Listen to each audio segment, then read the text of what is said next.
नमस्कार दोस्तों, welcome back to our channel. मेरे आज मैंने जो एक सीरीज़ चलाई थी मिनी एनसाइक्लोपीडिया, जिसमें मैंने टॉपिक लिया था, फर्स्ट टॉपिक था मेरा बर्ड का, जिसमें मैंने बताया था कि what is bird. First part में मैंने दिखाया था व्हाट इज़ बर्ड, बर्ड क्या है, बर्ड लाइफ, पक्षी की जो लाइफ होती है वो बताई थी। आज उसी सीरीज़ को कंटिन्यू करते हुए मैं आज बताने जा रही हूँ आप लोगों को फ्लाइंग। सेम वही रहेगा, इंग्लिश टू हिंदी ट्रांसलेशन, और साथ में नॉलेज भी बूस्ट होगी। तो चलिए देखते हैं फ्लाइंग मतलब पक्षी उड़ते कैसे हैं। अब पक्षी की उड़ान के बारे में बात करेंगे आज। Birds wings are shape to suit the way they fly.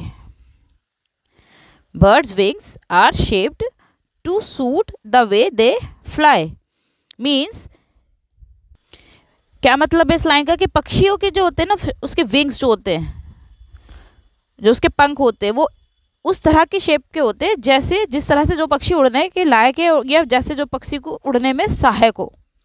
जैसा जैसे छोटा पक्षी है तो उसके उस तरह से उसके विंग्स जो डेवलप हो रखे होंगे, बड़ा पक्षी है तो उसके विंग्स उसके हिसाब से डेवलप हो रखे होंगे, उसकी बॉडी की मेजरमेंट देखकर कि वो कितनी उसको सुविधा है, उसका वेट कितना है, सारी चीज़ें देख के अकॉर्डिंग टू द बर्ड फिर उसके विंग्स उसी के हिसाब से शेप बना कर के गॉड क्रिएट करके भेजता है, जिससे उसको कुछ भी फेस ना करना पड़े, वो इजीली इस वर्ल्ड में सरवाइव कर सके। तो जो उसके विंग्स होते हैं पक्षी के, उसके उड़ने के हिसाब से शेप्ड होती है, बने हुए होते हैं। Eagles have broad wings to soar through the sky, while most forest living birds have shorter wings to fly from one tree to another। क्या मतलब हुआ कि जो ईगल्स होती हैं, जो चील होती हैं आपकी, ईगल्स हैव ब्रॉड विंग्स, उसके बड़े बड़े वो होते हैं, पंख होते हैं। टू सोर, सोर का मतलब होता है ऊंची उड़ान भरने के लिए, आकाश में ऊंची उड़ान भरने के लिए। थ्रू द स्काई, वाइल, जबकि मोस्ट फॉरेस्ट लिविंग बर्ड्स, जो ज़्यादातर जंगल में रहने वाली जो बर्ड्स होती हैं, हैव शॉर्टर विंग्स, उनके विंग्स कैसे होते हैं, उनके पंख से छोटे होते हैं। To fly from one tree to another, किस लिए उनके पंख छोटे क्यों होते हैं? एक तो वो जंगल में रहती हैं और कहीं जाना, उनको कहीं ऐसा आकाश में ऊंची उड़ान तो भरनी नहीं है, वो क्या करती हैं, बस उनकी डेवलपमेंट जो उनके पंखों की होती है वो इस हिसाब से होती है कि वो एक पेड़ से दूसरे पेड़ पर आराम से इजीली उड़ सकें। इसलिए उनकी शेप, उनके पंखों की शेप उनके अकॉर्डिंग बनी होती है। आप देख सकते हैं ये पक्षी है, एक बर्ड है, इसकी फ्लाइंग कैसे, birds fly bye flapping their wings up and down. Flapping मतलब फड़फड़ाना, मैंने पहले उसमें बताया था आपको कि पक्षी जो होते हैं वो कैसे उड़ते हैं। Birds fly bye flapping their wings up and down, ऊपर नीचे करके, अप एंड डाउन, आगे पीछे, इस तरह से करके वो उड़ते हैं, इस तरह से उड़ते हैं। हमने पक्षियों को उड़ते हुए देखा है कई बार। और ये पक्षी है कौन सा? American Bluebird. इस पक्षी का नाम क्या है? American Bluebird. ये जो विंग्स है, ये वाला पोर्शन विंग्स का, ये क्या हेल्प करता है पक्षी का? A bird's wings is curved, देखो कर्व्ड होते हैं उसके विंग्स, है ना कर्व्ड, इस तरह से आप देख रहे हैं। This help it to rise and steer through the air. अब ये क्या मदद करते हैं? जो ये इसका कर्व्ड शेप जो होती है इसकी पक्षी की, वो क्या हेल्प करती है? वो हेल्प करती है, स्टीर का मतलब होता है कि उसको हवा में टिके रहने में मदद करती है। This help is to rise, मतलब ऊपर राइज, उड़ने, ऊपर उड़ने, एंड स्टीर, और हवा में टिके रहने के लिए ये जो कर्व्ड शेप के जो उसके पंख होते हैं वो उसकी मदद करते हैं पक्षी की। फिर नेक्स्ट कंटेंट क्या है हमारे पास? इसी में हम अब टेकिंग ऑफ, मतलब अब पक्षी जैसे कहीं बैठा हुआ है, अब वो उड़ता कैसे है? सारे पक्षी एक तरह से नहीं उड़ते हैं, देखते हैं कैसे। Small birds can take off by jumping in the air and flapping their wings. जो छोटे पक्षी होते हैं ना, वो क्या करते हैं? जंपिंग इन द एयर, वो हवा में क्या करते हैं? छलांग लगाकर और अपने पंखों को फड़फड़ा कर उड़ान भरते हैं। And flapping their wings, small birds can take off by jumping in the air and flapping their wings. क्या करेंगे? मान लो कहीं बैठा है ये पक्षी, एक डाल पे बैठा है, कहीं भी बैठा है, अब इसे उड़ना है, तो ये क्या करेगा? एकदम से जंप लगाएगा पहले हवा में, और फिर अपने पंखों को फड़फड़ाएगा, फ्लैपिंग, फिर वो उड़ान भर पाएगा। लेकिन अगर हम किसी बड़े पक्षी की बात करें, लार्ज बर्ड्स लाइक स्वान, हंस की बात करें तो run upward while flapping their wings, क्या करता है जो, अब अगर हंस की बात करें, जैसे बड़े पक्षी अपने पंख फड़फड़ाते हुए ऊपर की ओर दौड़ते हैं वो। Run upward while flapping their wings मतलब अपने पंखों को फड़फड़ाते हुए ऊपर की तरफ उड़ान भरते हैं। अगर कभी आपने देखा हो तो एक आप इमेजिन करो कि किस तरह से पक्षी वो हंस कैसे उड़ता होगा, अगर आपने कभी देखा है उसको किसी मूवी में, किसी कार्टून में या कहीं भी। तो क्या करता है वो, पहले वो क्या करेगा, अपने बड़े पंखों को क्या करता है, फड़फड़ाते हुए ऊपर की ओर वो करता है, उड़ने की कोशिश करता है, ऊपर की ओर दौड़ता है और तब वो उड़ता है हवा में। लेकिन वो बहुत ऊंचा नहीं उड़ता है। ये जो पोर्शन है पक्षी का, ये जो इसके विंग्स होते हैं, ये क्या हेल्प करते हैं बर्ड की। A bird's feather help it to push through the air, क्या हवा में उसको क्या करते हैं, पुश करने के लिए हेल्प करते हैं। As the wings flap down they push air back, as the wings flap down, जैसे वो मतलब नीचे की तरफ झुकाते हैं अपने पंखों को, दे पुश एयर बैक, हवा को वापस धक्का देते हैं पीछे की तरफ। And the bird moves forward, और पक्षी क्या होता है, फिर वो आगे की तरफ उड़ता है। ये वाली जो चीज़ है, ये जो एरिया है पक्षी का, इसमें हेल्प करता है उड़ने के लिए।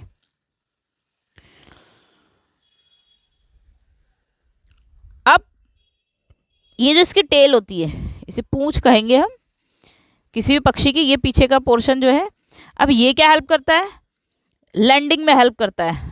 मतलब जब वो उड़ रहा है और अब वो नीचे की तरफ आएगा, कहीं भी डाल पे, ज़मीन पे कहीं बैठेगा, तो कैसे लैंड करेगा, नीचे की तरफ कैसे आएगा अपना आपको।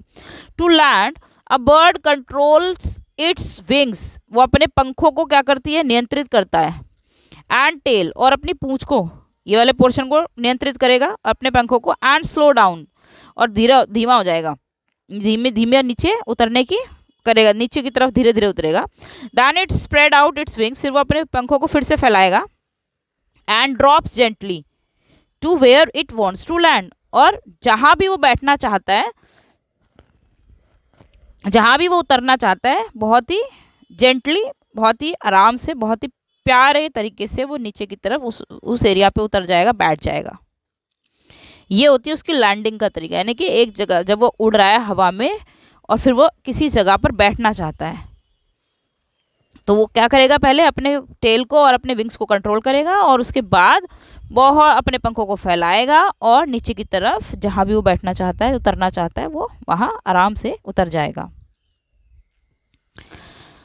अब बात करते हैं अगर फेदर्स की। Feathers grow all over a bird's body, भाई फेदर्स जो होते हैं, पंख जो होते हैं, उसकी पूरी बॉडी पे होते हैं।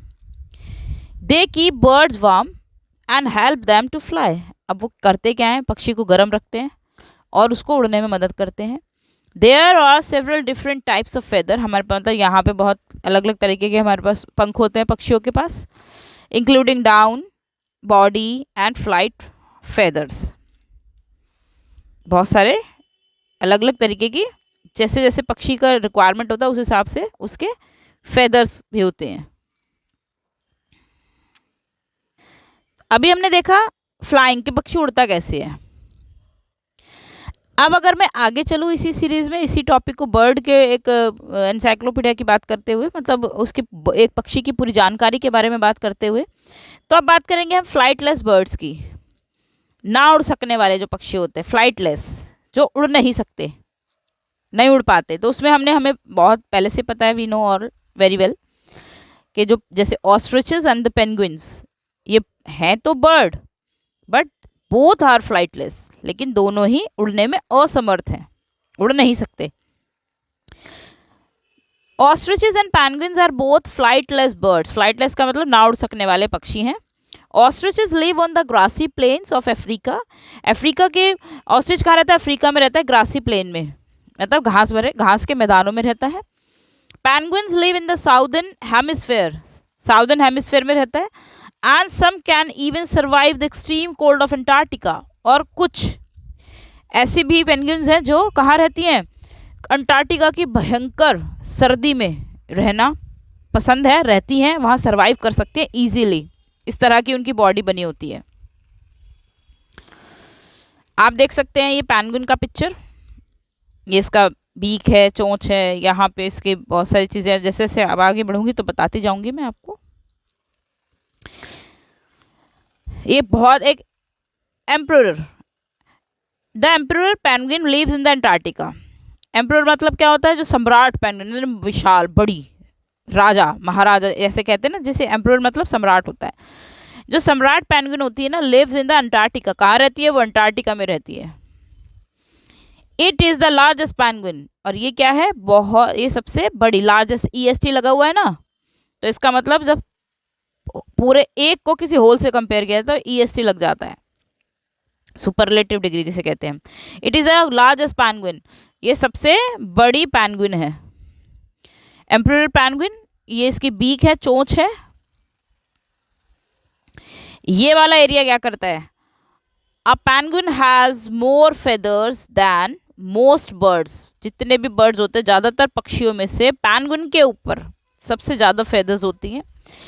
Its feathers are waterproof. इसके जो फेदर्स होते हैं ये कैसे होते हैं? वाटर प्रूफ होते हैं, यानी कि पानी का कोई भी असर इनका ऊपर नहीं होता है। अब ये जो पोर्शन है ये क्या है? Penguins use stiff flipper like wings to swim quickly through the water. अब जो पेंगुइन है वो क्या कैसे करती हैं, मतलब पानी में कैसे स्विम करती हैं? Penguin use stiff flipper like wings to swim quickly through the water. जैसे मतलब कि पेंगुइन पानी में तेजी से तैरने के लिए क्या विंग्स यूज करती हैं? जो बड़े फ्लिपर का उपयोग करती हैं। ये फ्लिपर हैं, ये फ्लिपर हैं जिनका उपयोग करके ये पानी में इजीली बड़ी तेजी से स्विम कर सकती हैं, तैर सकती हैं। ये क्या है? इसके वेब्ड टोज हैं। Web toes help penguins to steer through the water. अब ये क्या मदद करते हैं? वेब टोज का मतलब है जो जालीदार, जाल युक्त। वेब का मतलब जाल होता है ना, वेब, तो जाल युक्त इसके जो ये जो टोज होती है ना, उंगलियां जो होती हैं, जाल, जाल मतलब छलनी जैसे होते हैं, जाल होता है इनके अंदर जिसमें से पानी आसानी से पास हो जाए।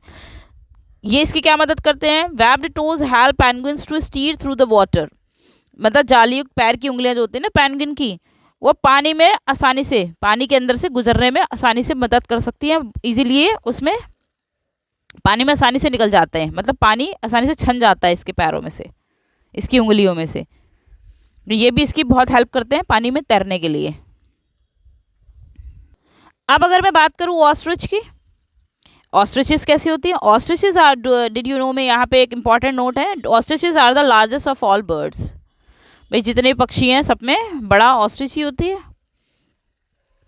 ये इसकी चोंच है, बड़ी, बहुत हार्ड और मतलब बहुत ही यूजफुल। ये इसके फेदर्स हैं, पंख हैं, लूज शेगी फेदर्स। लूज शेगी फेदर का मतलब क्या होता है? ढीले, झबरा जिसे कहते हैं, झबरे, एकदम झबरे पंख होते हैं इसके।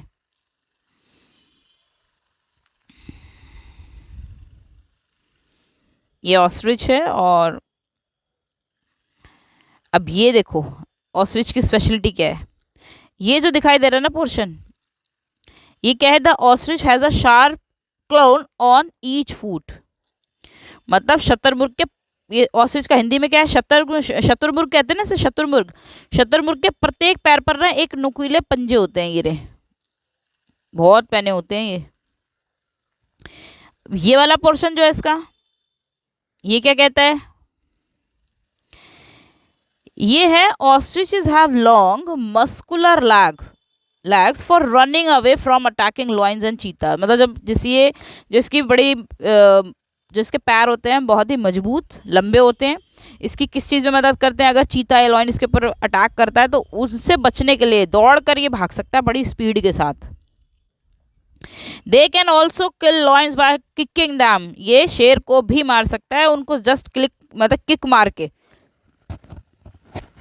इसकी जो किक होती है ना इतनी पावरफुल होती है, बहुत पावरफुल होता है, बहुत ही स्ट्रांग होता है ये पक्षी है लेकिन कैसा? फ्लाइटलेस, ना उड़ सकने वाला। बिग एग्स इसके अंडे बड़े होते हैं। ऑस्ट्रिचेस ले the largest eggs of all living birds. जितने भी लिविंग बर्ड्स हैं, पक्षी हैं, उसमें ऑस्ट्रिच जो है उसका अंडा सबसे बड़ा होता है। आप ये पिक्चर देख सकते हैं, ये ऑस्ट्रिच का एग है इतना बड़ा, और ये एक चिकन एग है। इससे आपको क्लियर हो जाएगा। तो ऑस्ट्रिच ले द लार्जेस्ट एग्स, जितने भी पक्षी अंडे देते हैं उसमें सबसे बड़ा अंडा ऑस्ट्रिच का होता है। आई होप कि आपको ये वीडियो समझ आ रहे होंगे और नॉलेज भी आपकी बहुत ज़्यादा बूस्ट हो रही होगी, ध्यान से सुन रहे होंगे, समझ रहे होंगे। अगर आपको कुछ ना समझ आए तो प्लीज़ कमेंट करके मेरे से पूछें, तो मैं आपको आंसर दूंगी। और जो कन्वर्सेशन है, जो मेन मेरे किसी भी लेसन को कराने में या कोई भी चीज़ जो मैं करा रही हूँ उसमें मेन पॉइंट यही है कि इंग्लिश टू हिंदी उसको कन्वर्ट करना, ध्यान से एक एक वर्ड को बताना, अच्छे से समझाना। अच्छा, एक पॉइंट रह गया यहाँ पर, कीपिंग वार्म। जब पेंगुइन की बात कर रही थी तो मैं कीपिंग वार्म, ये एक नोट रह गया। ये क्या कहता है? A layer of fat underneath penguins skin. एक लेयर होती है पेंगुइन की स्किन के अंदर, वो क्या करती है? Helps them to stay warm. वो उसको इतने ठंडे मौसम में जिसमें वो रहती है, अंटार्कटिका में, साउदर्न हेमिस्फीयर में बहुत ठंड होती है, बहुत बहुत कह सकते हो। तो वो ये जो इसके बॉडी के अंदर एक लेयर जो बनी होती है ना, वो उसको, उसकी बॉडी को गर्म रखती है। यानी कि ये एक अडेप्टेशन है, अनुकूलता है उसकी उस वाले वेदर में, उस क्लाइमेट में रहने के लिए। This fat is called blubber. अब ये जो फैट की लेयर होती है इसको क्या बोलते हैं? ब्लबर बोलते हैं उसको। ये सिर्फ ब्लबर सिर्फ आपके पेंगुइन में नहीं होते हैं। जब मैं आगे एनिमल्स की बात करूंगी, अभी हम बर्ड्स की बात कर रही हूँ, तो एनिमल्स की बात करूंगी जब, तो बियर होता है ना, भालू, पॉलर बियर जिसे कहते हैं, उसके अंदर भी मिलता है ये ब्लबर। चलिए वो आगे बताऊंगी। तो आज का टॉपिक मेरा कंप्लीट हो गया है। मैंने आज आपको फ्लाइंग बताया बच्चे का, और ये पक्षियों का, सॉरी, और फ्लाइटलेस बर्ड्स के बारे में बताया कि जो पक्षी उड़ नहीं सकते लेकिन होते वो पक्षी हैं। हमें पता चला कौन से होते हैं, वो ostriches and penguin. Thank you guys for watching this video. अगर आपको अच्छी लगे मेरी वीडियोस तो please like, share and comment.